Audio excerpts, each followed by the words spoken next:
Okay. Yes. I don't know how to start this, so I'll just jump right in by the fact that I'm happy that we're both Italian because we were both late as fuck. So we were in sync for this one. Okay, so welcome to the first Hacker Archives podcast. Actually, I'm not sure where it's going to go under, but I'm just assuming that it's Hacker Archives. Yeah, make yourself all pretty. Yeah. Yes. Yeah. I'm ready. Watch me. Let's go. Okay, so what was your first hackathon like? Funny enough, it was Lisbon, and we're in Lisbon now. Oh, nice. Yeah. It was October 2022. I came here with a bunch of friends from Urbe. That was 3 years ago. Yeah. Nice. Okay. And I didn't really know what to expect. I've never been to an hackathon before. I'm not talking Web3. Was it before eSport or after? Before. That was before eSport. Before. Okay. Yeah. eSport was 2023. Yeah. Okay.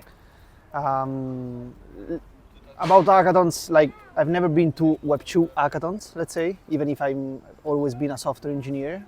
So it was my first experience of this kind, and I didn't really know what to expect, how much sleep I would get, what I was supposed to do. How did you hear about hackathons in the first place? Like, when did you hear that name and you were like, oh, it sounds cool. I want to be in it. I think I don't remember honestly when was the moment that I decided, okay, let's go to Lisbon and try this hackathon. When I first started working in Web3 with Backdrop was that same year, but like April 2022. And we went straight after, like 2 weeks after I started working with them. I went to Amsterdam for Dev Connect Amsterdam. Nice. Yeah. But I was just hanging around, and really I didn't even know what to talk about to people there, and was kind of scared as well. And I knew there was an hackathon, like ETH Global Amsterdam probably, but I wasn't like even close to know what was that about. Did you go alone or with friends to Dev Connect? I was only with my colleague Rafa, who's one of the co-founder Oh, wow. of Backdrop. Yeah. Fast forward to a couple of months. He shows up with like a 20 people team, all dressed the same, cheering on Urbe.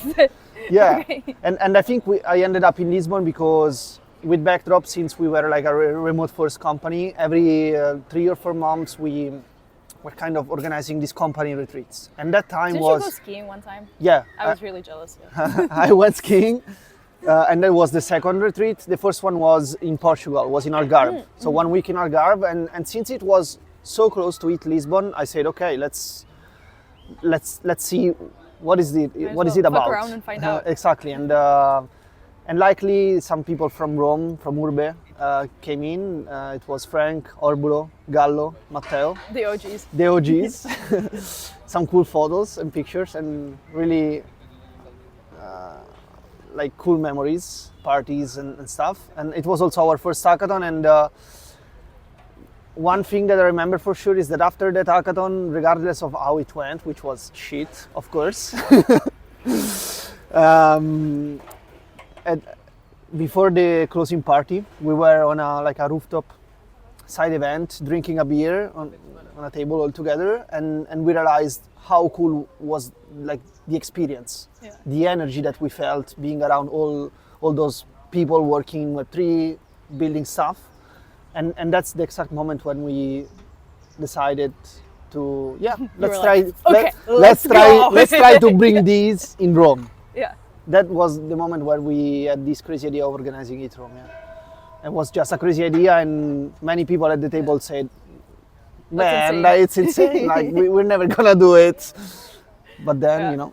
I remember when we met and I was organizing ETH Down the first edition, and you said that you were thinking of organizing ETH Rome, and I was like, oh, but it's easy, you should go for it. That was way before the actual terror of organization started, so I kind of rugged you there. I was like, oh, it's chill. Yeah, It's yeah. okay. And then, yeah, God. Did you mess up anything With what? at your hackathons? Especially on the first one. Did you do some stupid mistake? Oh, I'm sorry, no. I'm sorry. There's literally no change. It is...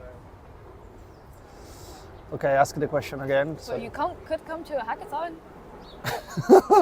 Honestly, There's bounties. yeah, no, because honestly, okay, this brings me to a random question, because you were talking about backdrop, blah, blah, blah, but you're a developer. You studied development. You studied software engineering, so it was a bit easier for you to understand and jump into it. Here's a hot take. Do you think non-developers belong at the hackathons? I will so zoom in on your face with that. Oof.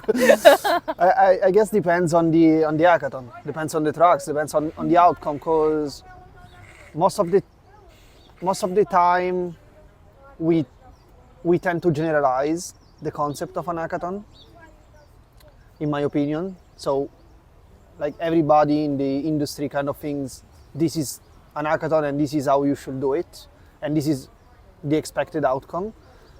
In many cases, I think that the expected outcome are not really aligned with the involved stakeholders, but that's another topic.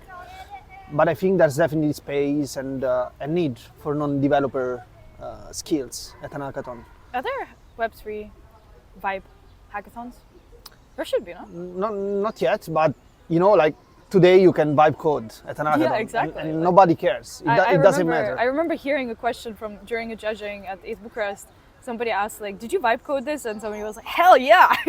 So I think maybe like 1 year ago, 2 years ago, I would have answered like differently, that maybe without coding skills would have been difficult if you're going to a development hackathon where you need to code something and ship it. Because then, it happened many times to me that I've seen projects succeeding hackathons just with slides or Figma prototypes, and that's bad.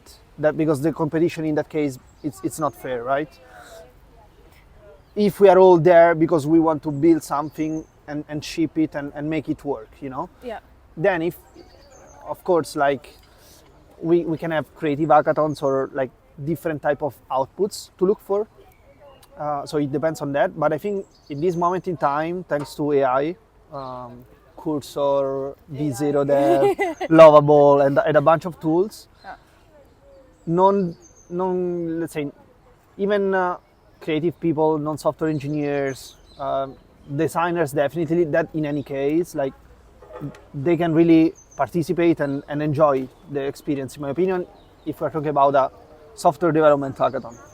But then we're talking about enjoying the experience. So the point of hackathons, one of the big points is connection and talking with people and, meeting people outside of your Bubble. nerd room with the laptop and the screen.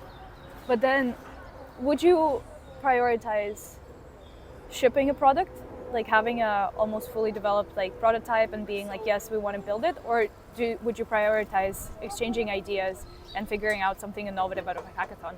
Is it a build-a-thon or is it an idea-thon? Or do you think there should be a balance between the two?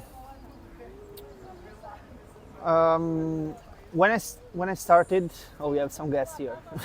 When I started, I think I wasn't even thinking about all of this. I wasn't even thinking why I was doing it, probably. I can kind of like now realize it. And I don't think it was about shipping products. It was more about learning and connecting. Yeah. Because, I mean, it's also about shipping, of course, because when you are surrounded by so many people focused on that thing for that weekend, it's easier for you to ship, definitely, with respect to being in your own room, right? But I don't think the goal to be there is to find a new disruptive idea that will change the world. It should be... But there could be. It could happen. It happens as much as it can happen from your room, like building something in a weekend. So it's kind of the same thing, but on steroids, of course. But I don't think it should be the main goal for somebody attending an hackathon. I think the main goal should be like learning. So being there for a weekend, focusing on that thing, 40 hours, it really allows you to learn something new, learn some new technologies, some new frameworks, SDKs, toolkits, whatever.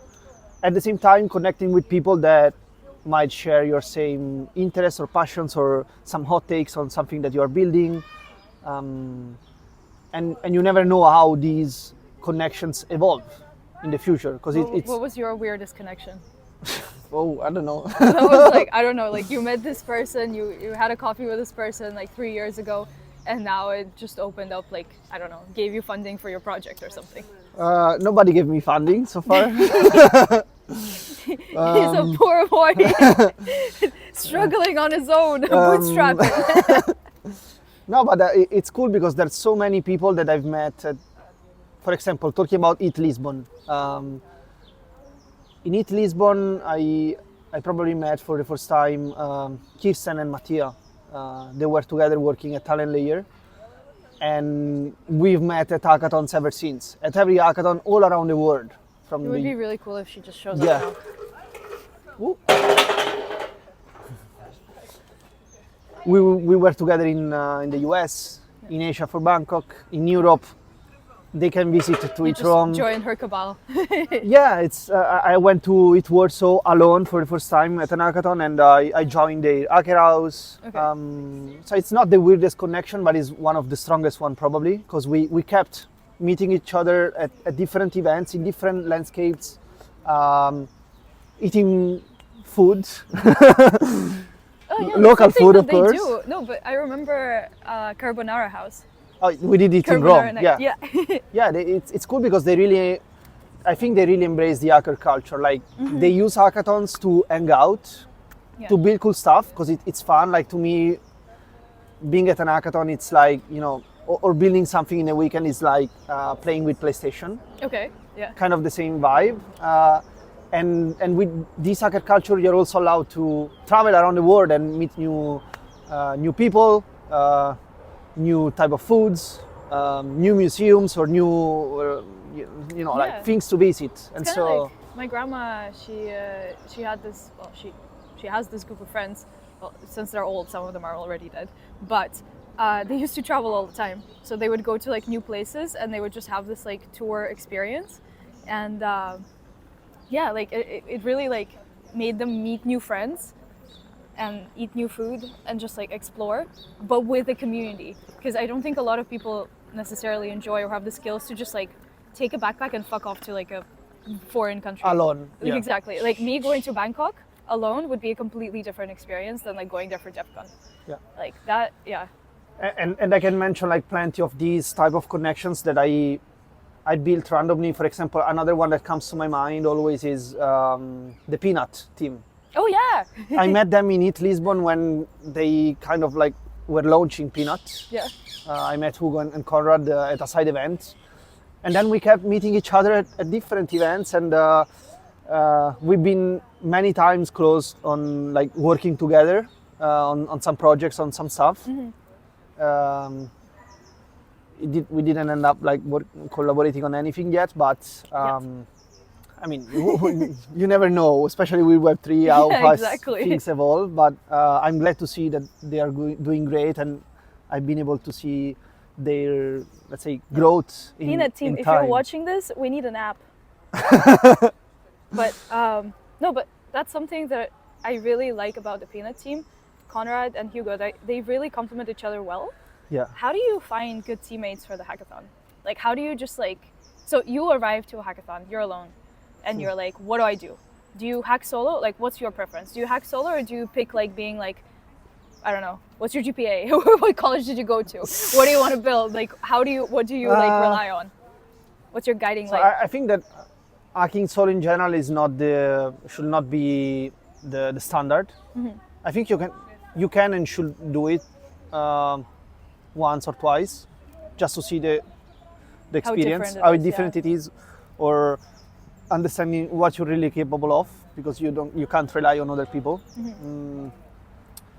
But then, like, unfortunately, in my experience, I've never went to an hackathon without a team already formed. So I've never been, doing these hacker meeting events, let's say team formation events. But I guess, like, if you're solo, they are important, because maybe you find like a shitty teammate and that weekend is, fucked. Okay, yeah. That happens, of course. There's a chance, but you could also meet somebody that then you keep working together with. So I definitely like recommend it. In my opinion, the best, let's say, setup for a team is around 2 or 3 people. Okay. Three Yeah. people, I think it's best because you can really like complement and divide and conquer on stuff. Also sleep in sessions. in turns. Yeah, but yeah, I would sleep anyway, even if I was like in solo or like in a team of 2, because I think that's important, and that has to be demystified, I think, as Yeah. well, because a lot of people think you don't need to sleep at an hackathon. Oh no, But you need the wellness. When it comes for a team of 3, I usually recommend having. I'm talking about, for example, my experience. So it was always me, Frank, and Orbulo, and Well, we. guess what? Now you're doing shit together. You have a Yeah. company together. But we didn't have the company before, Well, so yeah. we kind of like complemented each other in a project, because I've always been doing more of like the product and ideation side of things, and then of course like coding. Yeah. But then there was like Orbulo doing most of like the full stack application, because he's He's a fucking mastermind. he's actually. Yeah, it's scary. yeah. The more I talk to him, the Dragon. more I'm like, Yeah. I mean, if there's a Satoshi, you might be him. It's insane, and then Frank has always been dealing more with the backend or like smart contracts Yeah. side of things, and somehow like it worked great. Yeah. We've been having a lot of like success.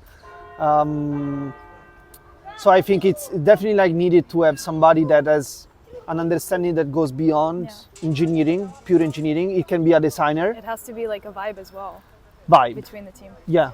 Can we break for a commercial ad for a second? So actually not commercial. It's just a nepotism ad. No, wait, I'm cutting that out. So see how important it is to have a team that you can vibe with, because in the future you can build things with. Cherry Builders, something developed by one of the Urbe.eth people. It lets you swipe on your future potential teammates like on Tinder, and you can talk to them before the hackathon. So you can actually vibe check and make sure you're not ending up with like a horrible, horrible person that you want to run away from the entire weekend. So don't ruin your hackathon weekend. Use Cherry Builders. Okay, so I think I missed like a bunch of questions. Let's see what I missed. Oh, what's something most people misunderstand about hackers? Like when you hear hackathon, do you think like, ooh, nerdy guys wearing glasses and a hoodie, Yeah. not showering all weekend? I mean, this is partially true. Yeah. I genuinely do believe that deodorants are an essential thing of merch at hackathons. Please, somebody do it for the sake of humanity. What's like the weirdest? I don't know. You mean when talking to Yeah, exactly. non-involved Like people? non-crypto, non-involved, like the outsiders. The outsiders? Yeah. I think it's if my mom or my friend hear the word hacker, they think about somebody hacking into a system, security breaches, and stealing data or money on some digital systems. Okay, they're thinking of the wrong hackers. Yeah, but that's I think it's the at least in my reality. That's I think what in our reality. in our reality. But I mean in my circle or in Italy, I don't know, For whatever. future CIA allegations, in our reality. So yeah, they think that we are kind of like cheaters. Or we can hack into system, break systems, find passwords, whatever, while in the end an hacker is somebody that is good at problem solving, in my opinion. Yeah. Do you think it should be renamed from like a hackathon to, I hate the word build-a-thon, it sounds so pathetic, but like, I don't know, like something cool, but something that doesn't, I don't know, that doesn't stay in people's heads as like, I don't know, iRobot, or I don't know, image. Something that would be like, oh fuck, I want to be part of that, where it actually conveys like we're not hacking anything, we're not breaking something, we're inventing something, or like we're building something. Software development competition. I'm kidding. Out. Disqualified. No, I think it should be. I like hackathon more than buildathon as well. I think those are two things even, because like buildathon usually to me is something that lasts longer with respect to an hackathon. An hackathon is a weekend. Okay, wait, no, sorry, go on. I had a To me, thought. it's like the hackathon word makes sense because you are hacking on something and means like you are trying to put together like scrappy like You've been in this too code long. and tools. You don't even hear how hacking something sounds.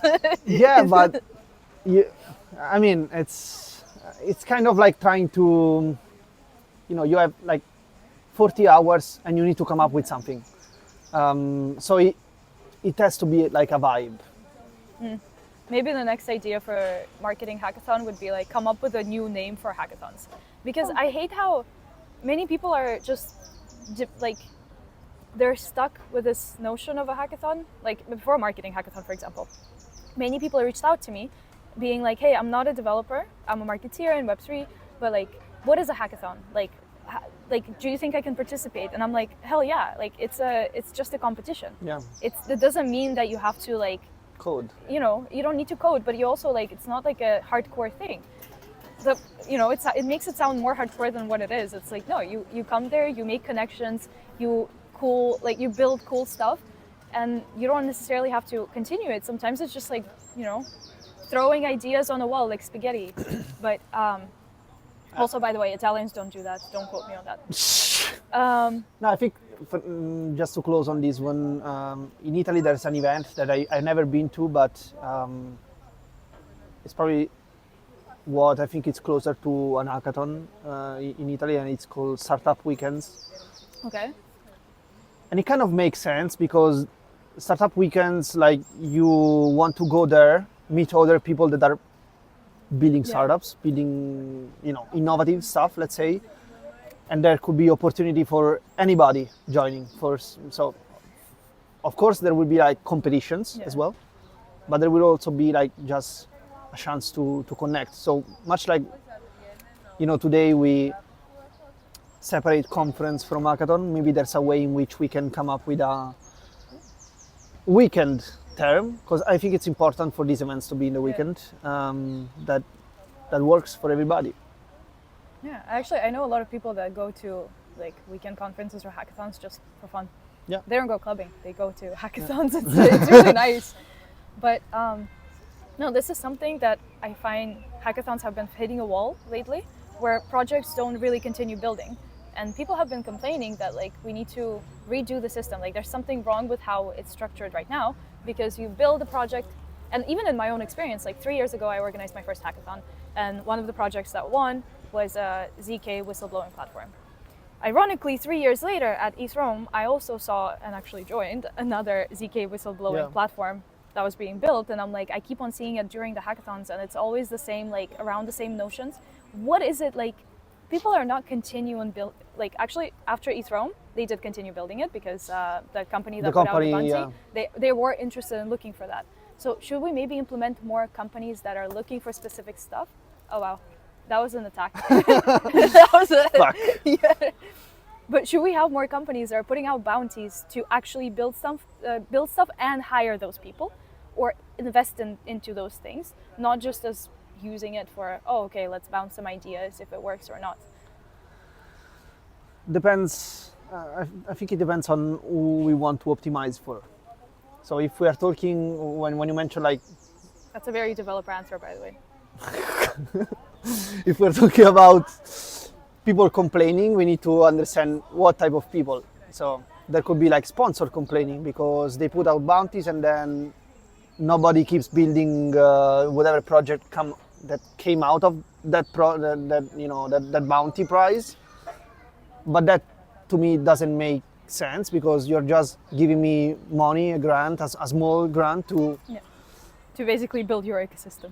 Yeah, and it's not enough for me to just be convinced and building forever in your ecosystem. I think there's a lot of work that sponsor companies, specifically like Web3 protocols and stuff, that need to do to follow up on a hackathon, and I think they should consider it more as a like top of the funnel marketing. So much like you're going to this event, there's a big let's say crowd of developers trying out a bunch of new techs, and some will try yours, if it goes well for them, they will win a bounty prize, and that's fun. But then the most important thing is that it's not that they keep building that project. I think the most important thing is that they keep reusing your technology if another project in the future comes up and they need something like that. So that happened to me with ENS, for example. We, of course, like ENS is pretty much in all the Eat Global hackathons, let's say. But not only, even in Bucharest, for example. We started building with ENS for one project, and then we kept building on ENS for other projects, hackathon projects, but also other projects that we were working on. When you're hacking on something, you're adding it to your toolkit. Yeah, you don't have to use it it's now now part of your toolkit. Then it's up to the sponsor to make sure that you are really using the toolkit for something that becomes useful, but it's not something that they need to figure out of an hackathon. And so in that case, I don't think that sponsors should complain. No, it really is a two-way street for sponsorships, because we are just giving a platform as hackathon organizers. We're just like, hey, you're led into this world of developers, and then you have to inspire them. You have to be like, hey, this stuff is really cool, you should use it. And like having amazing dev roles that would be like, oh my God, like you have no idea what this is. Like this can make your life better in this, and this way. It's important, because otherwise if sponsors complain, but those complaints I usually don't take them too seriously, because I'm like, hey, if I gave you a time slot for a workshop, if I facilitated you being there all the time, if I don't know, like found a babysitter for your kid for you to focus on that, and then you complain that you didn't do anything and there's no people like hacking on your project, that's your fault. And then that's not a very specific case at all. But and then there's the other side of the coin. You mentioned like companies hiring and continue working with some people, because as part of the top of the funnel marketing, you not only want people to try your tech, but you also want to connect with them so that you can start some kind of relationships or connections that develops in time. Yeah. In our case, you don't have to be hiring for that to happen. Like exactly, and that's how like me, Frank, and Paolo ended up co-founding Builders Garden, because among like all of these hackathons we were going to and winning bounties and prizes, some of the companies we've been building on top of at an hackathon, like XMTP is top of the mind in this case. We kept working with them. It's more than a year now, so we are like very close friends with Fabri. We like after first time we built on XMTP was at Denver last year, more than a year ago at this point, and the same goes for Airstack now that comes to my mind, because like I won a bunch of bounties with Airstack in the past, even before Denver, and I started collaborating with Airstack on some small tasks even out of the hackathon. Airstack then, after the XMTP bounty that we won, somehow recommended us also to XMTP to build something for them. It's all the little connections. Because they were kind of connected, like XMTP is very connected in the past, now not anymore, unfortunately. And so with Fabri, we started working on like small POCs, MVPs, like kind of hackathon projects, but like the bounty was tailor-made for us. So they needed to experiment with some ideas. They saw that we were good in terms of like speed and quality, and so now it's been almost more than a year, as I was saying, that we are collaborating with XMTP on different projects, and so from time to time we reconnect and keep building, and that's what you were mentioning as well for the whistleblowing project. But I can talk of many other opportunities like this. So it's a way to do top of the funnel marketing, and then eventually even hire somebody. The project, you grab the people, because it's not about the idea, it's always about the people, being like, you grab them and you're like, you're good, I want to work with you. At an hackathon, it's more about the people than the idea, in my opinion. Yeah. So it's an amazing ground to hire people, because like I think modern day, this is my take, but like I think modern day job applications don't fucking work.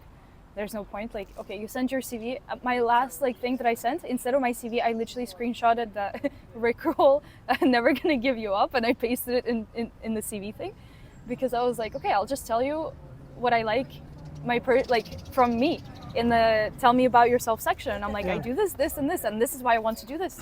And that was forever ago, but still, like, it's stupid. If they meet me in person, that's a whole different thing. If they meet me while I'm organizing a hackathon, that's an entirely different thing. They might get scared. But yeah, more people, like, if you're looking for a job, come to a hackathon.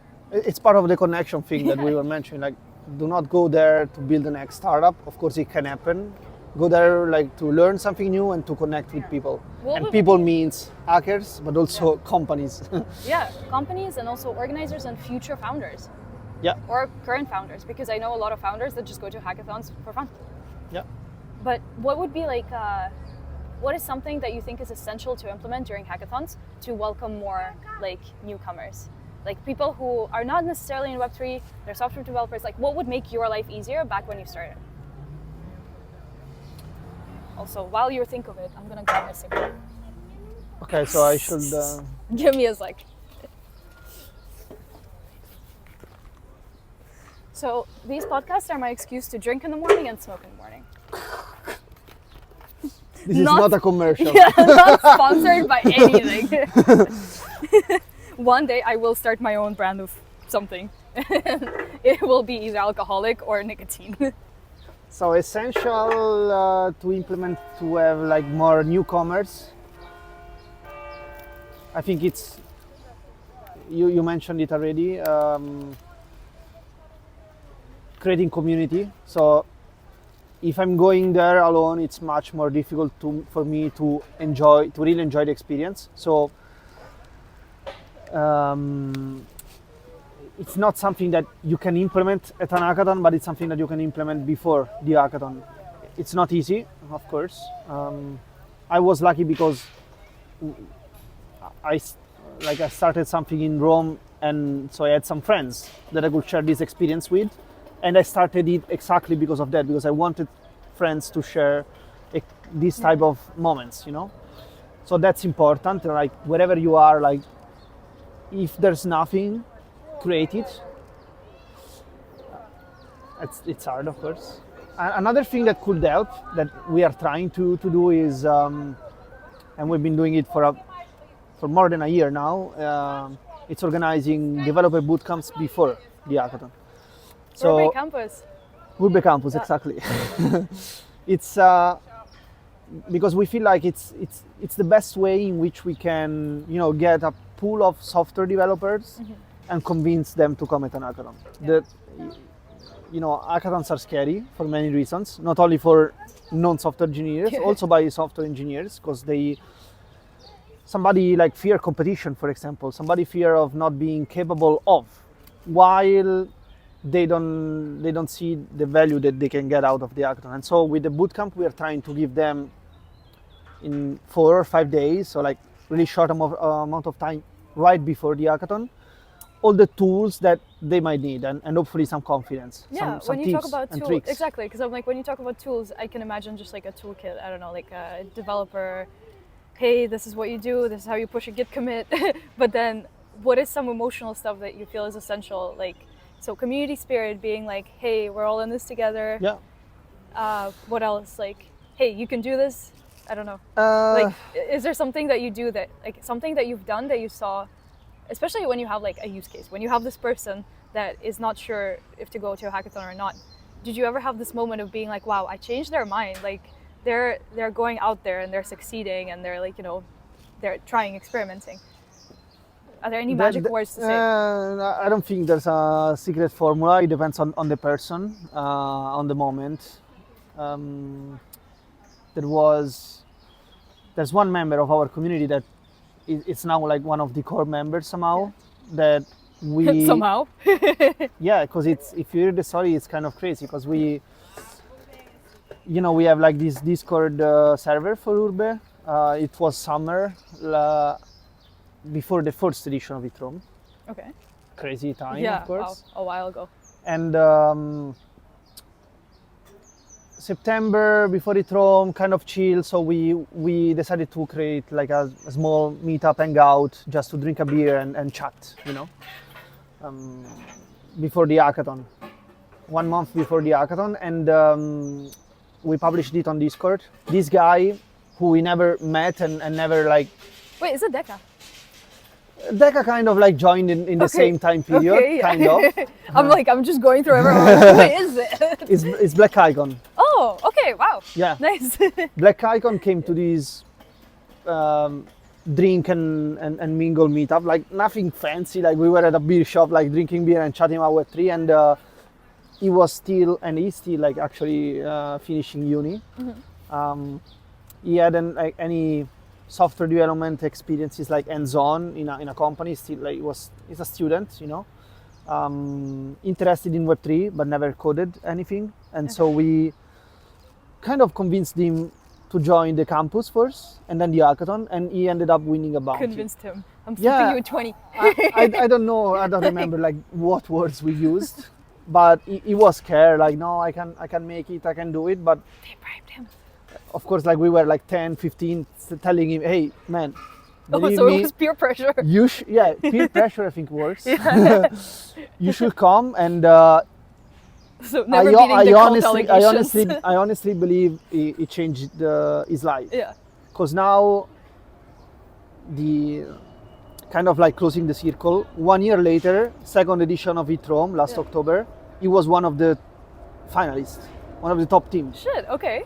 And now he's working with us at Builders Garden. That's amazing. So okay, yeah. in 1 year, he didn't yet finish uni. He's But, like a long way ahead he's of been him. very good at it. Yeah. He's been going to hackathons. In It Bucharest, I think, was one of the top team as Really? well. Yeah. And so it, Oh wait, yeah, shit, yeah. yeah, East Bucharest was a haze. yeah. I do remember seeing him on stage. And so I think like, the more you can, if you're trying to do this only online, it's difficult because there's no like in-person contact. More difficult to convince somebody with the vibe, with the energy. Being in person helps, of course, and so like the bootcamp not only is a way for people to learn about Solidity and how to code a smart contract, but also to connect with other people that are in that same stage of learning, and that helps because they don't feel alone at that point. Exactly, yeah. And they feel empowered, and so it's higher the chance that you can convince them in coming at the hackathon, and then who knows, Oh, I think that's a good tagline for hackathons. Who knows? who knows Like, because it Who knows? You never know. after It Rome, Mattia, no, not only Mattia but also Deca. You mentioned Deca. He did his first hackathon in It Warsaw, was also like one of the finalists there. It Rome, and then a bunch of other hackathons. Drone is another one. After It Rome, the first edition, which was his first hackathon as well, I believe. He came to It Lisbon with us. Mattia came to It Global Istanbul, and many of them kept coming. That's what she said. So like, is this like Bonnie Blue or?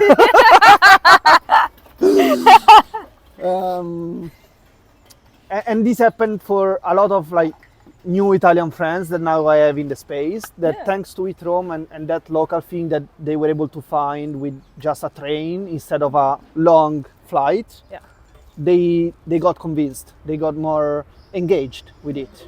Because also in your area, you get your friends that are around as well.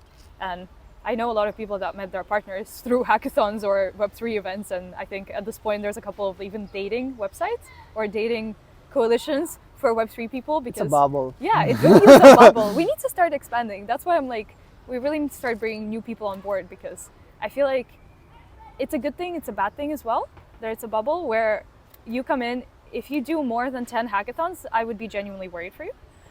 Being like, okay, you're a special case, but like if you don't kind of, it's always a fun thing, but if you're doing the same 10 hackathons with the same 10 people that you started with, kind of in the same, like if you come to the same hackathon next year and it's all the same people, I think an event might have been a bit of a failure.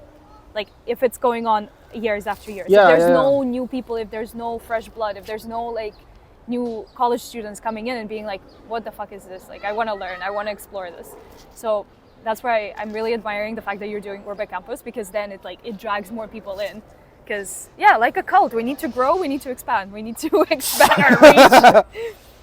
But as a hackathon organizer, do you have, I have one in my mind about eThrone first edition, but did you ever have like a oh shit experience while organizing a hackathon or an event? Yes, but tell me yours first, please. I don't know. Okay, I'll say it. If I can't say it, I'm gonna edit it out. So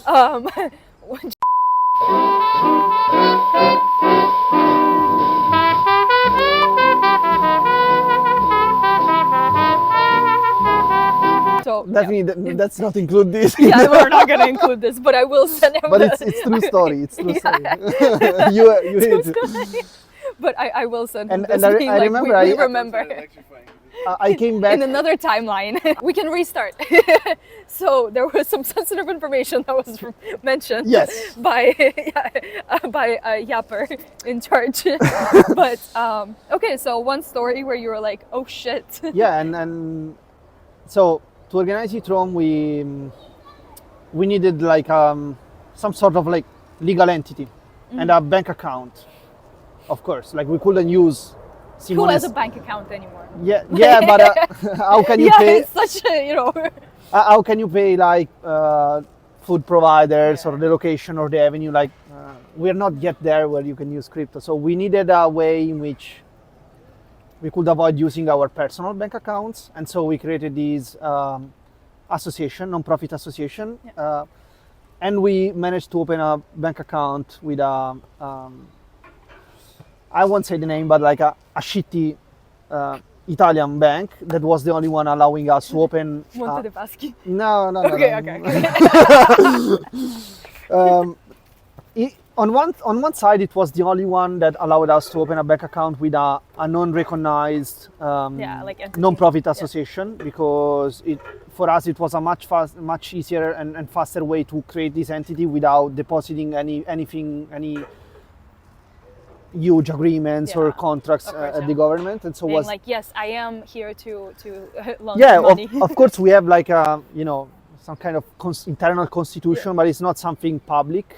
There's a list of members, like it's directives, this let's say. internal But docs, it's like the simplest type of organization that could allow us to organize this. And all the banks rejected our let's say request to open a bank account because we were missing key documents that we weren't really able to produce Yeah, of course. because of our type of entity. Which This is bank, honestly kind of ridiculous, because if you see a bunch of like entrepreneurs, you really need to give them all the way to like do your thing. yeah, I mean, Especially in we didn't- Italy, like but- we need economic but growth. we didn't pick like an entrepreneur type of entity. okay, So not yeah, a company, an makes association, sense, a non-profit, non-recognized association.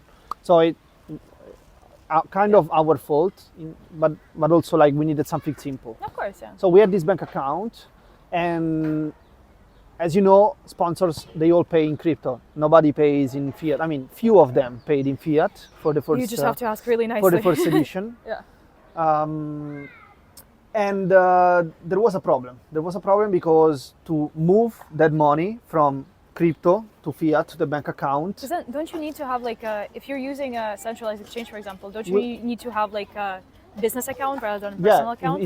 Indeed, we were using a centralized exchange with a business account, but that took time to open the account as well because of the type of entity that we had.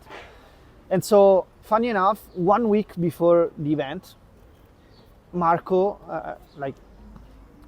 I was in San Francisco, and that's another story. An organizer of an event 1 week ago. One week before before, was in San Francisco for another event. Yeah, You were totally- networking. You were Yeah. building community. totally different time zone, so kind of like difficult to manage. But we needed badly to move money from the exchange to the bank account. The exchange was like rejecting our request to open the account for a month at that point, asking us to produce certain documents or transactions to verify the account, whatever. And we were stuck. between the exchange and the bank account, because the bank account, at some point I tried accessing it from San Francisco, and the bank account got blocked. It just Blocked because of like security reasons. yeah, of course. Yeah. That type of bank account was also not allowing us to perform transactions in the weekend or transactions after 10 p.m. So Oh, you had curfew. What? Literally, you had curfew, yeah, like children. so Wow. it was a mess, because Yeah. at 1 week before we didn't have enough money in the bank account to run the event, pay all the providers that were waiting us. There are so to- many costs like before. Yeah. You need to put your blood and your soul and your heart and your And tears we were stuck. to like lock down a venue. And just for starters. And by the way, sponsors, a lot of them pay way later Yeah. after the hackathon. Like Yeah. it's not like, oh, here's some money. No, you have to beg for it. Yeah, and Gallo was in charge of all the logistics, and so like dealing with the providers and telling them, I don't know for how many days, like, hey, yeah, we will pay you tomorrow. and, Meanwhile, I'm not and even it- blaming them, because the team on the other hand, on the other side, is also probably 5 people being like struggling to live, and so struggling to make time. funny enough, we managed to have all the money that we need in the bank account 3 days before the hackathon start. Wow. And I remember the week before, Marco told me, Lemon, like this, we need to cancel the event. Okay, like we will cancel the event. Jesus. Yeah. and I told him, no way, Yeah. like this is impossible. Like I'll find a way. That, we are not canceling. This is No, happening. event organizers, it's not for the weak. Like Yeah. if you want to hire someone, event organizers that have been through this shit, they will find a way. This They is- will call every like location in the city just to find the one that will accept like Yeah, this type of payment. No, but it was like so close that we couldn't change anything Yeah. around logistics at that time. So we needed to find a way. What we did was, me and Matteo Icari, another of the co-founders of Urbe, we paid in advance some providers so that we could still make it Yeah. happen. Did you pay out of your own money? yeah. Fuck. Yeah, no, see, this is something that I find insane about like event organization, especially community run events, because like ETH Global, for example, they have their own budget, they have their own, like, if it's sponsored by one company as well, like they have their kind of like Yeah. wallet with money. But for event organizers, like you guys were lucky enough to like find money in your own like bank accounts or something that you could use. What if you didn't have that? You would have to cancel the entire event. I don't know. I mean, if you didn't have that money, you would have been in trouble. Yeah, Because then, like, maybe something that I'm like, okay, it's a spaghetti on the wall. Having like a beneficiary or someone who, like John Lilek, I don't know how to pronounce his last name, but he was a sponsor of ECC. You know the guy? It's just his face. It's not a logo, but it's just Yeah, I his know, face I know, on I the know. wristbands. Yeah. So he, like, people like him, if they can oversee an event, meet the team, know that they're cool people that they're building, and then in case of this, they Help. can lend money to be like, hey, you're in trouble here, because this is not the first time I see it happening. It's crazy, because event organizers have to struggle more than anyone in this space, I feel like. And there's so many burnouts, so many moments where it's like, is there even a point in building this? And I see a lot of events shutting down because of that. What would be the solution?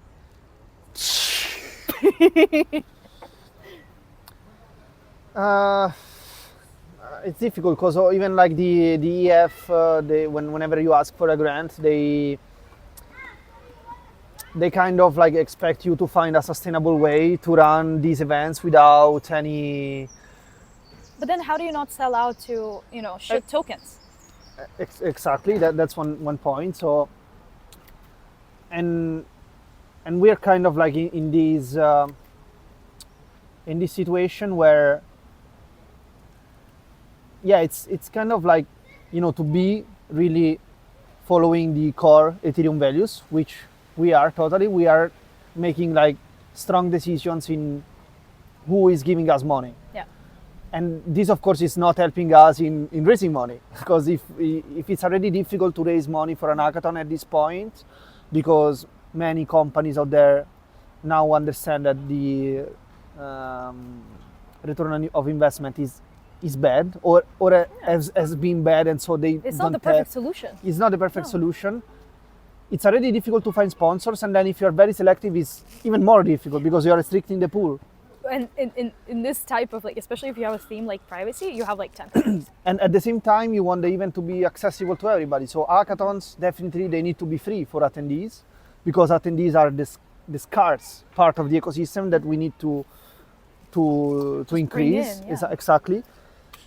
And so unless you find sponsors, there's no way in which you can be like sustainable. Yeah. But finding sponsors is becoming more and more difficult, especially if you are trying to be very or trying to stick to the real values, which we are. And of course, like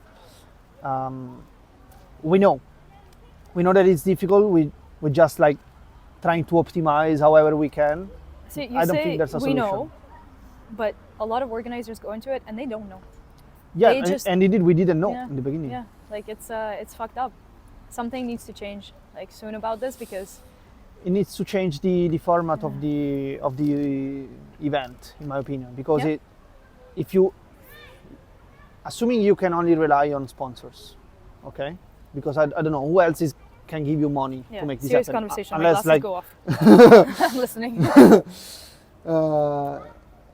so there's nobody else that is willing to give you money. Like why? I mean, you mentioned like a beneficiary. Yeah. But they are just lending you. Maybe you can find somebody giving you, I don't know, 10K, of course. It's not enough to run an event, Of course, of yeah. course. So sponsors, you need sponsors, and then of course, like I assume the foundation should support more of this. But I also know that there's many of these, so for them it's not easy to Pick. to pick, but also to support them, all of them in a meaningful way. And so the best they can do is probably like spread around and optimize for the current state and priority. Yeah. You know, much like maybe you want to focus more on the I don't know, maybe this year they're focusing more on the South America ecosystem because of DevConnect is happening there, so it's important for it to rise. That's nice. They're taking it step by step. Last year was Asia because of the DevCon yeah. Bangkok, you know, so it makes sense. But at the same time, it's very difficult. You can only rely on sponsors, and so if we can't convince sponsors anymore in giving us money for an hackathon, for an event, it means that we need to change the type of event. Like instead of selling this product, we need to sell this other product. Because then, like, how would you change the type of the event? Would you change the way that hackathons are run? Like, would you make it hybrid? Would you make it more like cut costs, being like, okay, offline, online? Depends on the outcome that you're looking for and the outcome that you are selling to whoever you are selling to. This year, for example, for eTrome, instead of being just a 3 days weekend hackathon, it's going to be a 2 weeks pop-up city. And this because during an hackathon we mentioned like connections are important, but in 3 days, 40 hours hacking and needing to ship days, there's not much time to connect actually, especially if you are like a newbie. You need you will be wasting most of your time probably. Most of the time you're like confused of what's happening. Yeah, so we are trying this. I'm not sure if it's going to work, but We'll get back to you in a couple of months. yeah, more than a couple of months. Okay, well, But you don't know how long it's going to take me to edit it. yeah, but yeah, by increasing the timeline, so 2 weeks, having the boot camp, we will have an open day for like literally like non-crypto people to understand what's all of this is about. A bunch of events, a bunch of workshops, a bunch of like non-technical events like yoga, sports, or aperitivo, whatever. Marketing hackathon. We hope that people really manage to connect, really manage to learn more. And after the hackathon, not only maybe there's higher chance that they keep building something in the ecosystem, but they also get, new relationships and new connections that can help them. Yeah, like you with building. Frank and Orbolo. Being like, wow, now Exactly. you have a company together. This is the experiment that we are trying this year. You're finding synergies. Yeah.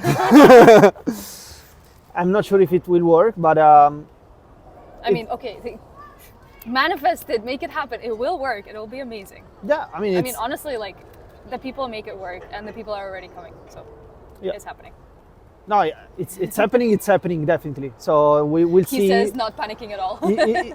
Yeah, no, at this point, like in no panic. 'Cause, Marco is in panic probably because he's dealing with all of it. But this is my best guess. So, and then as in an hackathon, like you build something, you learn something. The next time you will iterate on that and build something better. Yeah. So So you need to do more to improve, to do stuff. You need to just keep on trying and changing Yeah. the format. yeah, I feel like it should never be a box. Yeah, and again, like what we're trying to do is to optimize the top of the funnel marketing for these companies. Yeah. And to optimize that, we also need. You we say also top want. of the funnel like I know what it is. What? You say top of the funnel like I know what it is. Yeah. Is No, it like the least Just- return of what you're getting, or just getting attention and visibility, and Okay. then it's up to you, of course, to continue building on that. And Okay. at the same time, on the other side, so it's not top of the funnel, it's like the bottom of the pyramid. yeah, but if it goes from up to down, which is the conversion, is the final conversion. Yeah, it's like this. Yeah. Okay. It shrinks the more Now you you. were supposed to be a developer, not a marketeer. Yeah. Okay. I told you that I'm the product guy in you gotta Business learn. Garden. Yeah. But I'm not saying that we are doing this just to please companies, because like these 2 weeks hopefully will give us more chance to expose new developers and new people to the ecosystem. Yeah. And I really believe that having companies there and not just us, adds a lot of value. Adds a lot of value in terms I'm of trying like. to imagine an event where there's no like companies or like it's just the community. Has there been anything like that? I mean, we're always there as a community, so you can always hang out with us just as a community. Fun. Just as a community. But I think that for these kind of occasions and festival it's important to have the broader ecosystem involved. So not only local people, it's important for us to bring in those 2 weeks international people, both like hackers, developers, marketers, like whatever, but also like companies. In terms of like representing a project or protocol that maybe you resonate with or maybe you're interested into, because again it's also about business opportunities. That's an important piece of the puzzle. I think that most of the times or very often I hear about Web3, we're in this together, it's all about community, but it's also about building innovative products and companies that can change the way in which society works somehow. So it's important to show the opportunities. It's a lot of puzzle pieces. What Yeah. do you think is the puzzle piece that's missing so far? Like, do we need more politicians maybe? Do we need more, economists, we've got those. Do we need more marketeers? Although we do have marketeers, but like Web2 marketeers maybe? Maybe more, I don't We know, need more people. just people in general. Yeah. Just more, I think more profits of Web2. it's important. I've been to an event in Milan last week, AppCon, Okay, yeah. and this event was inside the Milan Design Week Yeah. and was a showcase of Ethereum applications that can be useful to designer and artists to have better distribution and monetization strategies. And so That's a lot of words. Sorry, go on. yeah, what I mean is we were showcasing 6-7 applications, super easy to use, that are important for designer and artists, but general public to try and see what they can get out of it. And so kind of like demystifying Web3. Yeah. And that's what I meant with Like with a proper use with case. the open day, showing applications, showing something that it's real, it's there, it's not trading cryptocurrencies and Yeah. speculation and whatever. It's a real product that you can use today and can give you some value, and it's not so difficult to use. Doing more of these, so doing more of these products, so building more of them is important. Showing all of them to the world is important. So I think we reached a point in which many of these products can also be built outside of the crypto bubble. So you can I'm pretty confident you can build a clone of TikTok, built of On chain. on chain, without people even noticing that, but just telling them that they now can monetize better whatever content they create. Yeah. And make the, I don't know, UX UI design so better, and that will be a selling point. you don't need to advertise this only in the crypto Like, Twitter. Hey, it can scroll by itself while Yeah. you, like, I don't know, while you can't touch your phone. Yeah, so you don't need to advertise it only on crypto Twitter. You can, of course, maybe your early adopters will be there, but it's something that is already accessible by a broader audience. And so, like, building more of these and showcasing more of these, it's something that is important to involve not only developers, because showcasing applications, so that's an important loop here. You have developers, Yeah. developers build applications, applications bring users, users bring more developers, because the more users are The more you need into math something, force, yeah. the more opportunities for me as a developer are to build something that is used, that I can monetize and live with. And so more developers, more applications, and more users, and this goes around. Nice. So probably Yeah. with hackathons today, we're only focusing on more developers. So we need more users.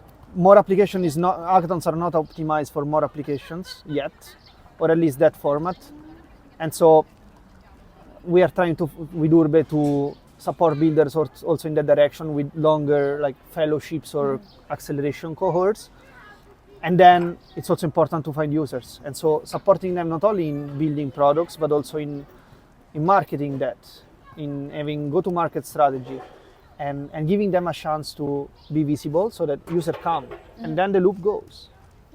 So the puzzle probably is today is on the applications, in my opinion. Because if you don't have applications, if you don't have that kind of applications, you don't have Easy users. to use. And so if you don't have enough users, then it will be more and more difficult to enlarge the developer user base, which is what we are all trying to do. But without this middle point, you can get there and you can increase that. Nice. Noise. Wait, I don't have anything to say to that. No, I never thought about this in this way, but I think it's important. Yeah, I think I like it. This should be a diagram that should go like around, because I think a lot of people are missing this point of it's not just about building, it's also about bringing more people in. Yeah. Because otherwise you're kind of stuck. It's like, otherwise it's like having a telephone and Having 3 people to call. yeah, exactly. Yeah. Okay. Wow, I really just didn't follow any of the questions. But those are the best ones because it just flows. Okay, so what's one feature you'd steal from hacker culture and give it to the whole world? What's like one cool thing from a hackathons that you would be like, yeah, let's go? For me, it's side events. Because side events are not really that popular outside of Web3 events, I think. But I like the idea of going for free somewhere where you can learn something new around like one big conference or one big event. I think it's about being curiosity. Yeah, true. Learning. Yeah. Learning. The So fun like, is this, yeah. but not only learning, but being curious of like traveling there, meeting new people, building something new, learning something new. Yeah. And that's something that many people, I think especially in Italy, tend not to do. And so we're more like a closed-minded country. Yeah. Enjoying la bella vita, of course. But there's also a world out there that you can explore, people that you can meet, Like, stories that you just can. fuck off to Bangkok for a week or two. Yeah, and learn something new and visit that random bar. I don't know. With a bunch of strangers from all over the world. Curiosity, I think, Yeah. and because Web3 is the thing that does connect you. Like, you have a common topic, you have a common experience to talk about, but then it's like, yeah, if you're just randomly stuck in Bangkok with random people in a bar, it's not going to be the same experience as being at DevConnect with other developers or other Web3 enthusiasts in a bar. yeah, but in general, it's just being curious. And one metaphor that comes often to my mind when I think about this, and I'm not sure if you want to include this, is like how kind of everybody in Europe ate people from Paris. Yes. Yes, I will absolutely include this. Okay.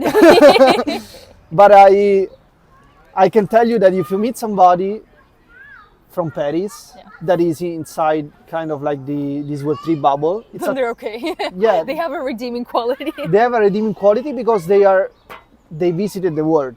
Yeah. They met a lot of people. They heard a lot of stories. They had crazy experiences, and so they are not the same.